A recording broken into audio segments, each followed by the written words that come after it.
নমস্কার, তোমাদের সবাইকে সানা স্মাইল এডুকেশন সেন্টারে স্বাগত জানিয়ে আজকের ক্লাসটি শুরু করছি।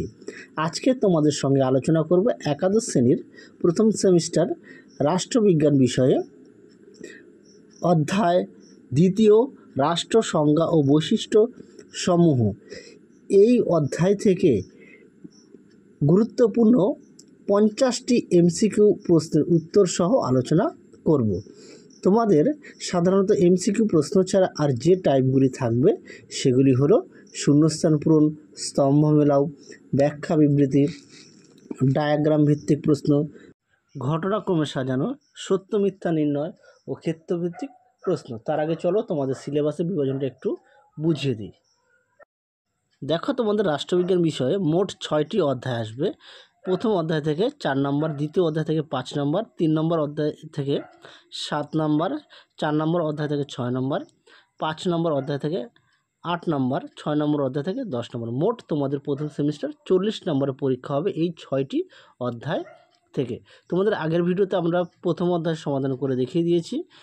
আজকে তোমাদের সমাধান করে দেখাবো দ্বিতীয় অধ্যায় 50টি এমসিকিউ গুরুত্বপূর্ণ প্রশ্ন। চলো দেরি না করে মূল বিষয়ে যাওয়া যাক।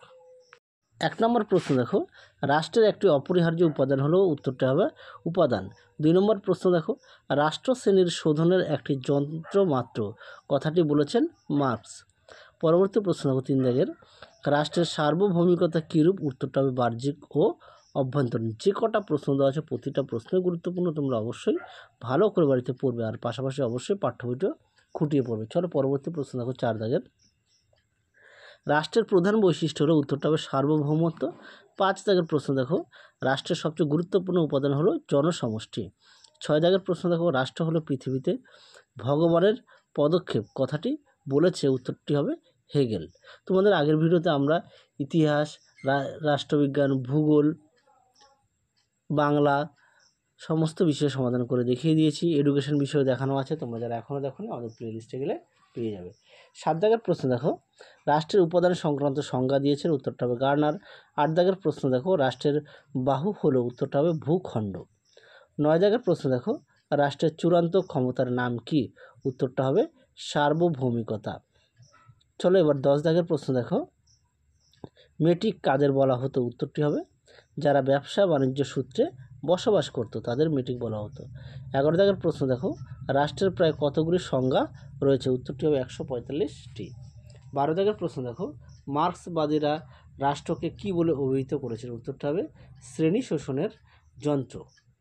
পরবর্তী প্রশ্ন দেখো 13 দাগের প্রশ্ন দেখো, সরকারকে রাষ্ট্রের কি বলে অভিহিত করা হয়, উত্তরটা হবে মাথা। 14 দাগের প্রশ্ন দেখো, কে বলেছিলেন ভূখণ্ড রাষ্ট্রের উপাদান নয়, উত্তরটি হবে সিলি। 15 দাগের প্রশ্ন দেখো, রাষ্ট্রের অবলুপ্তি তত্ত্বে বিশ্বাসী ছিলেন, এর উত্তর হবে মার্ক্স। 16 দাগের প্রশ্ন দেখো, ভারত একটি, উত্তরটা হবে গণতান্ত্রিক রাষ্ট্র। 17 দাগের প্রশ্ন দেখো, রাষ্ট্র হলো বিরামহীন ক্রমবিকাশের ফল, কে বলেছেন, উত্তরটি হবে বার্জেস।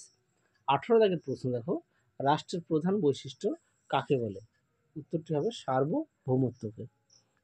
পরবর্তী প্রশ্ন দেখো 19 দাগের, রাষ্ট্র গঠনের জন্য সর্বাপেক্ষা গুরুত্বপূর্ণ উপাদান হলো, উত্তরটা হবে সার্বভৌমত্ব। 20 দাগের প্রশ্ন দেখো, টিউটনরা সর্বপ্রথম বৃহদায়তন ড্যাশ কথা বলেন, উত্তরটা হবে রাষ্ট্রের কথা বলেন। পরবর্তী দেখো, এগুলো তোমাদের 20 থেকে না শূন্যস্থান পূরণ দিয়েছি। 21 দাগে দেখো, রুশো ছিলেন ড্যাশ রাষ্ট্রের সমর্থক, উত্তরটা হবে ক্ষুদ্র। পরবর্তী প্রশ্ন দেখো 22 দাগের, রাষ্ট্রের সর্বাপেক্ষা গুরুত্বপূর্ণ বৈশিষ্ট্য হলো, এর উত্তরটি হবে সার্বভৌমিকতা। 23 দাগের প্রশ্ন দেখো, সংঘের ড্যাশ নেই, উত্তরটা হবে সার্বভৌমিকতা। 24 দাগের প্রশ্ন দেখো, মার্ক্সবাদীরা রাষ্ট্রকে ড্যাশ বলে অভিহিত করেছেন, উত্তরটা হবে শ্রেণী শোষণের যন্ত্র বলে অভিহিত করেছেন। পরবর্তী প্রশ্ন দেখো 25 দাগের, রোমে নগর রাষ্ট্রকে বলা হতো, উত্তরটি হবে সিভিটাস। পরবর্তী দেখো 26 দাগের, দ্য প্রিন্স গ্রন্থটি রচয়িতা, উত্তরটা হবে ম্যাকিয়াভেলি। 27 দাগের প্রশ্ন দেখো, পশ্চিমবঙ্গ রাষ্ট্র নয় কারণ এর, উত্তরটা হবে সার্বভৌমিকতা নেই। পরবর্তী দেখো 28 দাগের, উদারনীতিবাদের অন্যতম প্রবক্তা হলেন, উত্তরটা হবে জন স্টুয়ার্ট মিল। 29 দাগ দেখো, সরকারকে রাষ্ট্রের মস্তিষ্ক বলেছেন, উত্তরটা হবে রুশো। 30 দাগের প্রশ্ন দেখো, ভুটান একটি রাষ্ট্র। পরবর্তী প্রশ্ন দেখো 31 দাগের রাষ্ট্রের মস্তিষ্ক হলো সরকার। 32 দাগ দেখো পশ্চিমবঙ্গ হলো একটি অঙ্গরাজ্য। 33 দাগ দেখো রাষ্ট্রের ক্ষুদ্রত্বকে পাপের প্রতীক বলেছেন, উত্তরটা হবে ট্রিটসকে। তোমাদের আগের ভিডিওতে আমরা তোমাদের বাংলা বিষয়ে, এডুকেশন বিষয়ে, ভূগোল বিষয়ে, ইতিহাস বিষয়ে সমাধান করে দেখিয়ে দিয়েছি। তোমরা যারা এখনও দেখোনি আমাদের প্লেলিস্টে গেলে পেয়ে যাবে। পরবর্তী প্রশ্ন দেখো 34 দাগ পুলিশ কথাটির অর্থ হলো, উত্তরটা হবে নগর রাষ্ট্র। 35 দাগ দেখো রাষ্ট্রের বিলুপ্তিতে বিশ্বাস করতেন, উত্তরটা হবে মার্কস। 36 দাগ দেখো প্যাট্রিয়ার্কা গ্রন্থের রচয়িতা হলেন, উত্তরটা হবে রবার্ট ফিলমার। পরবর্তী প্রশ্ন দেখো 37 দাগের দ্য প্রিন্স গ্রন্থটি ড্যাশ খ্রিস্টাব্দে প্রকাশিত হয়, উত্তরটা হবে 1532 খ্রিস্টাব্দে। 38 দাগ দেখো সর্বনিয়ন্ত্রণবাদী রাষ্ট্রের প্রবক্তা হলেন, উত্তরটা হবে হবস। 39 দাগ দেখো ড্যাশ প্রথম বৃহদায়তন রাষ্ট্রের কথা বলেন, এটা উত্তর হবে টিউটনরা। পরবর্তী দেখো 40 দাগের টমাস হবসের লেখা গ্রন্থটির নাম হলো, উত্তরটি হবে লেভিয়াথান। 41 দাগের প্রশ্নটা দেখো জৈব তত্ত্বের সূত্রপাত করেন, উত্তরটি হবে প্লেটো। 42 দাগ দেখো ক্ষুদ্র আয়তনের রাষ্ট্রের সমর্থক ছিলেন, উত্তরটা হবে রুশো।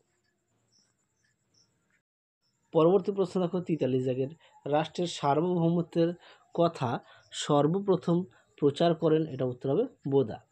44 দাগ দেখো বিশ্বের সর্বাধিক জনসংখ্যার দেশ হলো, উত্তরটি হবে চীন। 45 দাগ দেখো মেকিয়াভেলি ড্যাশ অধিবাসী ছিলেন, উত্তরটা হবে ইটালির। যে কটা প্রশ্ন দেওয়া আছে প্রতিটা প্রশ্নই গুরুত্বপূর্ণ, তোমরা অবশ্যই বাড়িতে পড়বে, আর এর পাশাপাশি অবশ্যই তোমরা তোমাদের পাঠ্য বইটি খুঁটিয়ে পড়বে। চলো পরবর্তী আমরা দেখব 46 দাগ টমাস হবস ড্যাশ মানুষ ছিলেন, উত্তরটি হবে ইংল্যান্ডের মানুষ ছিলেন। 47 দাগ দেখো দ্য ক্রিটো গ্রন্থের রচয়িতা হলেন, উত্তরটা হবে প্লেটো। 48 দাগ দেখো সেন্ট অগাস্টাইনের লেখা গ্রন্থটি হলো, উত্তরটা হবে সিটি অফ গড। তার আগে বলি তোমরা যারা আমাদের চ্যানেলে নতুন দেখছো সবাইকে অসংখ্য ধন্যবাদ। এখনও যারা আমাদের চ্যানেলটি সাবস্ক্রাইব করোনি তোমাদের কাছে আমাদের বিশেষ অনুরোধ, আমাদের চ্যানেলটি সাবস্ক্রাইব করে পাশে থাকা বেল আইকনটি অল করে দেবে, তাহলে যখনই নতুন কোনো ভিডিও পাঠাবো সবার আগে তোমাদের কাছে নোটিফিকেশান পৌঁছে যাবে। আর ভিডিও যদি ভালো লাগে অবশ্যই লাইক করো, তোমাদের প্রিয় বন্ধুদের কাছে অবশ্যই শেয়ার করো, তাহলে তারাও খুবই উপকৃত পাবে। চলো এবার আমরা দেখব 49 দাগের প্রতিটি মানুষের নিজস্ব স্বার্থ সংক্রান্ত ইচ্ছাকে বলে, উত্তরটা হবে বাস্তব ইচ্ছা। 50 দাগ দেখো অর্থাৎ তোমাদের শেষ প্রশ্ন আদর্শবাদী রাষ্ট্রতত্ত্বের উল্লেখ পাওয়া যায়, উত্তরটা হবে হেগেলের রচনায়। তোমাদের তাহলে এই ভিডিওতে আমরা মোট 50টি গুরুত্বপূর্ণ এমসিকিউর দেওয়া আছে, তোমরা অবশ্যই ভালো করে পড়বে, আর খুব শীঘ্রই বাকি অধ্যায়গুলো পেয়ে যাবে। দেখতে থাকো আমাদের চ্যানেলটি। তাহলে চলো আজকের মতো এখানেই সমাপ্ত করছি, আবার দেখা হবে খুব শীঘ্রই তোমাদের পরবর্তী ভিডিওতে। তোমরা সবাই সুস্থ থেকো, ভালো থেকো, আজকের মতো টাটা।